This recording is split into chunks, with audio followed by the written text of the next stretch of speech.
जय हिंद, वंदे मातरम। स्वागत है आप सभी का free exam zone YouTube channel पर। दोस्तों, अगर आप बीपीएससी शिक्षक भर्ती 2.0 का एग्जाम देने वाले तो आज हम हिंदी इंग्लिश लैंग्वेज के जो प्रश्न पूछे जाते हैं, जो पैटर्न होता है, ये 12 नंबर की वीडियो है। 11 सेशन अब तक हम करा चुके हैं। वो वीडियो अगर आपने अब तक नहीं देखी है तो जरूर देख लेना। एग्जाम में आपको यहां से बहुत हेल्प मिलेगी। तो चलिए आज का सेशन स्टार्ट करते हैं और पहला प्रश्न देखते हैं। मानक हिंदी किस बोली से विकसित हुई? आपको बताना है मानक हिंदी किस बोली से विकसित हुई। ब्रजभाषा होगा, खड़ी बोली होगा, पहाड़ी होगा या फिर अवधी होगा। तो जिसने भी ऑप्शन सेकेंड खड़ी बोली का चयन किया है उसका राइट आंसर हो जाएगा। मानक हिंदी किस बोली से विकसित हुई? तो खड़ी बोली से विकसित हुई, आपको ध्यान रखना है। नेक्स्ट क्वेश्चन है, हिंदी वर्णमाला में स्वरों की संख्या कितनी है? तो आप सभी को पता होगा हिंदी वर्णमाला में स्वरों की जो संख्या है वो 11 है। ऑप्शन थर्ड यहां पर राइट आंसर हो जाएगा, आपको ध्यान रखना है। अगला प्रश्न देखते हैं, आगामी का विलोम शब्द क्या है? भविष्य होगा, अतीत होगा, विगत होगा या फिर तीव्रगामी होगा। तो आगामी के विलोम की बात करें तो राइट आंसर हो जाएगा विगत। यहां पर जो विगत है राइट आंसर हो जाएगा। दोस्तों, आप लोग आंसर को कमेंट करते रहिए और अंत में कमेंट करके बताना 30 प्रश्नों में आपके कितने प्रश्न सही हुए, आप क्वालिफाई कर पा रहे या नहीं कर पा रहे, कमेंट करके अंत में जरूर बताना। अगला प्रश्न है, हाथ को हाथ ना सूझना का अर्थ बताइए। हाथ को हाथ ना सूझना का अर्थ बताइए। भ्रम में पड़ जाना, खोए रहना, घना अंधेरा होना या फिर चोट लगना। तो जिसने भी ऑप्शन थर्ड का चयन किया है, घना अंधेरा होना, उसका राइट आंसर हो जाएगा। वो अपने एक नंबर यहां से ऐड कर सकता है। हाथ को हाथ ना सूझना, घना अंधेरा होना, राइट आंसर हो जाएगा, आपको ध्यान रखना है। अगला प्रश्न है, स्रोत की दृष्टि से शब्द को कितने भागों में बांटा जा सकता है? दोस्तों, प्रश्न इंपॉर्टेंट है, पूछा जा सकता है। स्रोत की दृष्टि से शब्द को कितने भागों में बांटा जा सकता है? 4 होगा, 5 होगा, 6 होगा या फिर 7 होगा। तो जिसने भी ऑप्शन फर्स्ट 4 का चयन किया है उसका राइट आंसर हो जाएगा। स्रोत की दृष्टि से शब्द को कितने भागों में बांटा जा सकता है? तो 4। बात करें कौन कौन से, तो ध्यान रखना है, तत्सम हो जाएगा, कौन सा? तत्सम हो जाएगा, तद्भव हो जाएगा, देशज हो जाएगा और विदेशी हो जाएगा। तो स्रोत की दृष्टि से शब्द को कितने भागों में बांटा जा सकता है? तो ध्यान रखना है 4, तत्सम, तद्भव, देशज और फिर विदेशी, आपको ध्यान रखना है। अगला प्रश्न देखते हैं, जो शब्द संस्कृत भाषा से हिंदी में ज्यों के त्यों आ गए उन्हें क्या कहते हैं? जो शब्द संस्कृत भाषा से हिंदी में ज्यों के त्यों आ गए उन्हें क्या कहते हैं? तत्सम कहते हैं, तद्भव कहते हैं, देशज कहते हैं या फिर विदेशी कहते हैं। तो आप सभी को पता होगा जो शब्द संस्कृत भाषा से हिंदी में ज्यों के त्यों आ गए उन्हें तत्सम कहते हैं। राइट आंसर आपको कमेंट करते रहना। दोस्तों, हम इसकी पीडीएफ भी प्रोवाइड करवाएंगे, तो आप लोग वीडियो में अंत तक जरूर बने रहिएगा। अगला प्रश्न है, निम्न में से एक तत्सम शब्द छांट कर बताइए। निम्न में से एक तत्सम शब्द आपको छांट कर बताना है। अनजान होगा, सच होगा, पत्ता होगा या फिर घोटक होगा। तो अभी आपको हमने बताया जो शब्द संस्कृत भाषा से सीधे हिंदी में आ गए उन्हें क्या कहते हैं? तो ध्यान रखना, उन्हें तत्सम कहते हैं। यहां पर आपको देखने में कौन सा जो शब्द है वो जो है संस्कृत भाषा में लग रहा है, तो ध्यान रखना है घोटक जो है फोर्थ ऑप्शन यहां पर राइट आंसर हो जाएगा। तो जिसने भी घोटक का चयन किया है वो अपने एक नंबर यहां से ऐड कर सकता है। दोस्तों, अगला प्रश्न देखते हैं, संज्ञा के कितने भेद होते हैं? तो कई बार पहले ही आपको हमने बता चुके हैं संज्ञा के जो कितने भेद होते हैं। 3 होते हैं, 4 होते हैं, 5 होते हैं या फिर 8 होते हैं। तो जिसने भी ऑप्शन फर्स्ट 3 का चयन किया उसका राइट आंसर हो जाएगा। संज्ञा के जो भेद होते हैं वो 3 होते हैं, आपको ध्यान रखना है। अगला प्रश्न देखते हैं, निम्नलिखित में से कौन सा शब्द स्त्रीलिंग नहीं है? आपको स्त्रीलिंग, दोस्तों एग्जाम में आपको प्रश्न को बहुत ध्यान से पढ़ना है। आप लोग पूरे ध्यान से प्रश्न को पढ़ते नहीं और नहीं देखते और एग्जाम में गलत ऑप्शन का चयन करके आ जाते हैं। तो ध्यान रखना, प्रश्न को पूरे ध्यान से आपको पढ़ना है। निम्नलिखित में से कौन सा शब्द स्त्रीलिंग नहीं है? दाल होगा, मई होगा, गर्दन होगा या फिर दर्द होगा। तो राइट आंसर जिसने भी फोर्थ का चयन किया दर्द, तो उसका राइट आंसर हो जाएगा। जो स्त्रीलिंग नहीं है, दर्द की बात करें तो ये पुल्लिंग है, दाल भी स्त्रीलिंग है, मई भी जो है स्त्रीलिंग है, गर्दन भी, गर्दन मुड़ गई बोलते हैं, गर्दन झुक गई, तो गर्दन भी जो है स्त्रीलिंग है, आपको ध्यान रखना। तो राइट आंसर फोर्थ हो जाएगा। दर्द भी जिसने चुना है वो अपने एक नंबर ऐड कर सकता है। दोस्तों अगला प्रश्न देखते हैं, हिंदी में वचन कितने होते हैं? हिंदी में वचन कितने होते हैं आपको बताना। 2 होते हैं, 3 होते हैं, 4 होते हैं या फिर 5 होते हैं। तो आप सभी को पता होगा, एक वचन बहुवचन आप सभी को पता होगा। हिंदी में वचन कितने होते हैं? तो 2 जिसने भी चुना है, जो फर्स्ट ऑप्शन 2 जिसने भी चुना है उसका राइट आंसर हो जाएगा। हिंदी में वचन कितने होते हैं? तो 2 होते हैं। दोस्तों हिंदी के जो 10 प्रश्न हैं वो हो चुके हैं। दोस्तों 10 प्रश्न कंप्लीट हो गए। अब आप लोग कमेंट करके बताएं 10 में कितने प्रश्न आपके सही हो, फिर हम आगे बढ़ते हैं। आप लोग तब तक कमेंट करके बताएं कितने प्रश्न आप सही कर पाए 10 में से। फिर हम 11वां प्रश्न देखते हैं, निम्न में से कौन सी भाववाचक संज्ञा है? आपको बताना है भाववाचक संज्ञा कौन सी है। भारत होगा, लड़का होगा, कायर होगा या फिर मित्रता होगा। तो जहां पर जो है गुण दोष बताया जाता है वहां पर आपको भाववाचक संज्ञा होता। ध्यान रखना। तो निम्न में से कौन सी भाववाचक संज्ञा होगा? भारत होगा, लड़का होगा, कायर होगा या फिर मित्रता होगा। तो यहां पर फोर्थ ऑप्शन जो है मित्रता, ये राइट आंसर हो जाएगा। निम्न में से कौन सी भाववाचक संज्ञा है? तो मित्रता जो है भाववाचक संज्ञा है, आपको ध्यान रखना। राइट आंसर फोर्थ हो जाएगा। अगला प्रश्न देखते हैं, गरीबों को वस्त्र दो, वाक्य में कारक बताइए। आपको बताना है गरीबों को वस्त्र दो, वाक्य में कारक बताइए। करण कारक होगा, संप्रदान कारक होगा, अपादान कारक होगा या फिर कर्म कारक होगा। तो जहां पर भी दान देने की बात आती है, आपको ध्यान रखना है हमेशा के लिए, जहां पर भी दान दिया जाता है, दान देने की बात आती है, वहां पर जो हमेशा है वो संप्रदान कारक होता है। आपको ध्यान रखना। तो यहां पर जो राइट आंसर हो जाएगा वो संप्रदान कारक हो जाएगा। गरीबों को वस्त्र दो, तो दान देने की बात आ रही है, गरीबों को वस्त्र दो, तो वाक्य में कारक बताना है। तो यहां पर राइट आंसर संप्रदान कारक हो जाएगा। जिसने भी ऑप्शन सेकेंड संप्रदान कारक का चयन किया वो अपने एक नंबर ऐड कर सकता है। अंत में कमेंट करके बताना है कितने मार्क्स आप गेन कर पाए। अगला प्रश्न देखते हैं, सुमित सो रहा है, वाक्य में क्रिया का भेद बताइए। अकर्मक होगा, सकर्मक क्रिया होगी, प्रार्थक क्रिया होगी या फिर द्विकर्मक क्रिया होगी। तो यहां पर आपको जो है वाक्य को पढ़ने से लग रहा होगा यहां पर जो है सुमित सो रहा है, कर्म नहीं दिया हुआ है। तो आपको ध्यान रखना है यहां पर जो हो जाएगा राइट आंसर अकर्मक क्रिया हो जाएगा। कौन सा? अकर्मक हो जाएगा। सुमित सो रहा है, वाक्य में क्रिया का भेद कौन सा होगा? तो अकर्मक यहां पर राइट आंसर हो जाएगा।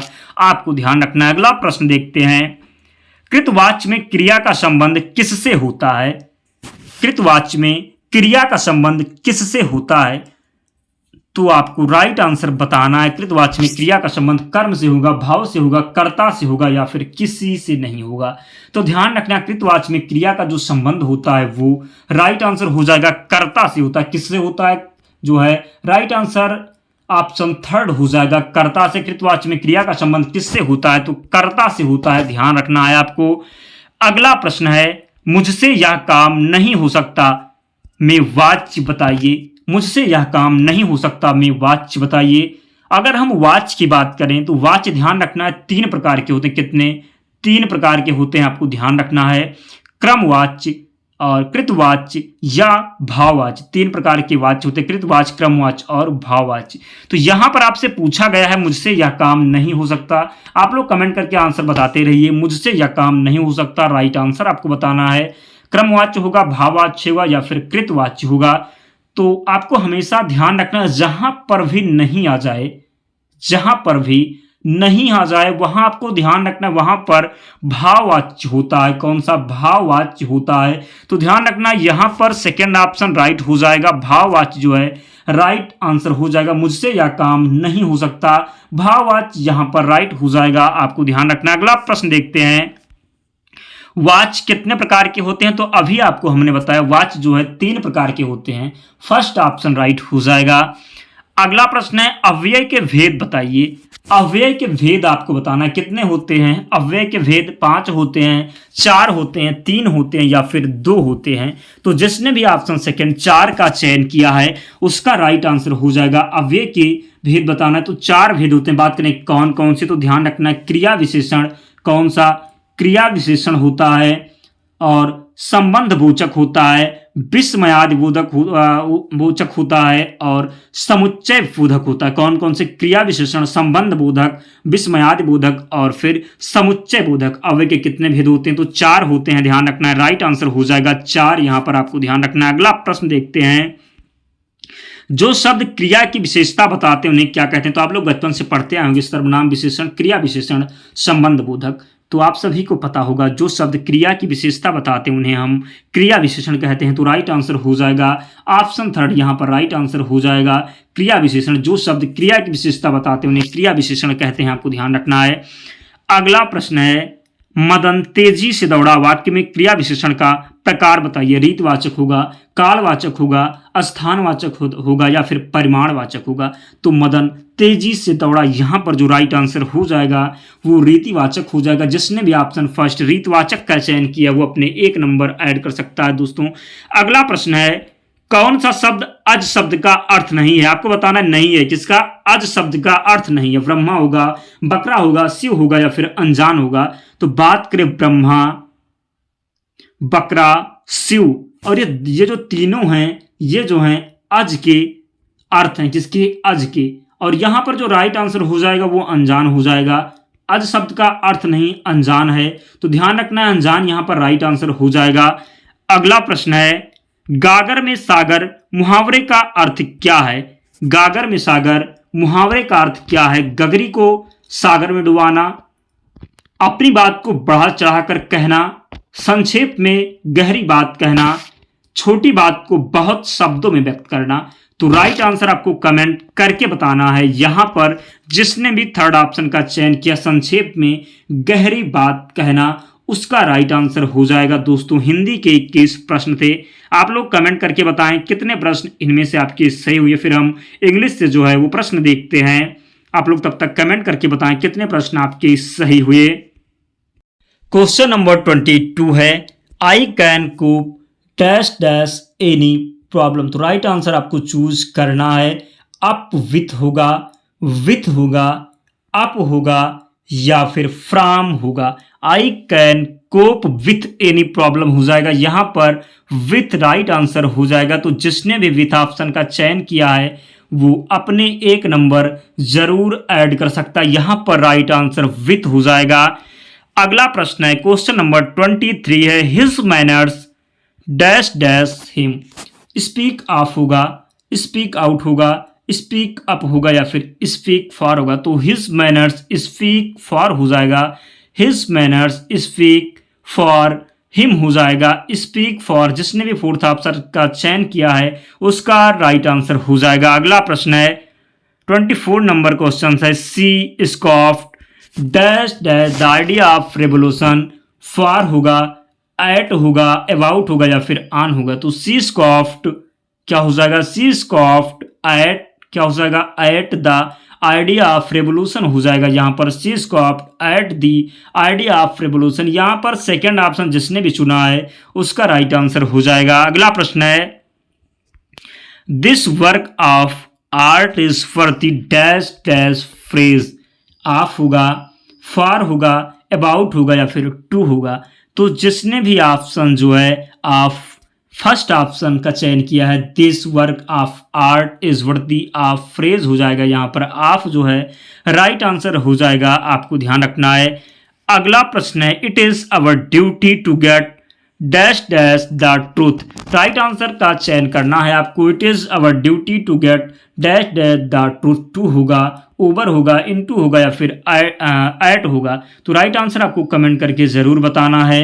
It is our duty to get, तो हो जाएगा एट द ट्रूथ हो जाएगा। क्या हो जाएगा? एट द ट्रूथ हो जाएगा। जिसने भी फोर्थ ऑप्शन का चयन किया उसका राइट आंसर हो जाएगा, आपको ध्यान रखना है। अगला प्रश्न है, he is a descendant dash the Mughal royalty. He is a descendant dash the Mughal royalty. Of होगा, फ्रॉम होगा, इन होगा या फिर फॉर होगा। तो यहां पर जो राइट आंसर हो जाएगा वो ऑफ हो जाएगा। क्या हो जाएगा? ऑफ हो जाएगा। He is a descendant of the Mughal royalty हो जाएगा। फर्स्ट ऑप्शन यहां पर राइट आंसर हो जाएगा, आपको ध्यान रखना है। अगला प्रश्न देखते हैं, we laughed dash dash the affair. We laughed dash dash the affair. Over होगा, अबाउट होगा, फॉर होगा या फिर ऑन होगा। तो जिसने भी ओवर का चयन किया है फर्स्ट ऑप्शन, उसका राइट आंसर हो जाएगा we laughed over the affair हो जाएगा। अगला प्रश्न है put a blanket dash dash the baby. Over होगा, अबाउट होगा, एट होगा। तो आप सभी को पता होगा यहां पर ओवर हो जाएगा, put a blanket over the baby हो जाएगा। क्या हो जाएगा? Put a blanket over the baby हो जाएगा, आपको ध्यान रखना है। अगला प्रश्न है stay dash dash your limits. With इन होगा, इन होगा, एट होगा या फिर ऑन होगा। Stay with in your limit हो जाएगा, यहां पर विथ इन हो जाएगा। क्या हो जाएगा? विथ इन हो जाएगा। तो राइट आंसर जिसने भी फर्स्ट ऑप्शन का चयन किया है उसका राइट आंसर हो जाएगा। दोस्तों 30 प्रश्नों में आप लोग कमेंट करके बताएं कितने प्रश्न आपके सही हुए, कमेंट करके जरूर बताएं। आप लोग बताएं क्वालिफाई कर पा रहे हैं आप या नहीं कर पा रहे, कमेंट करके जरूर बताएं। इसकी पीडीएफ के लिए आपको टेलीग्राम चैनल से जुड़ना होगा, लिंक डिस्क्रिप्शन बॉक्स में, या आप टेलीग्राम पर सर्च कर लेंगे फ्री एग्जाम जोन, चैनल मिल जाएगा, आप लोग ज्वाइन हो जाना, वहां पर पीडीएफ मिल जाएगी। तो मिलते हैं अगले वीडियो में, तब तक पढ़ते रहिए, ध्यान रखिए अपना, स्वस्थ और सुरक्षित रहिए। जय हिंद।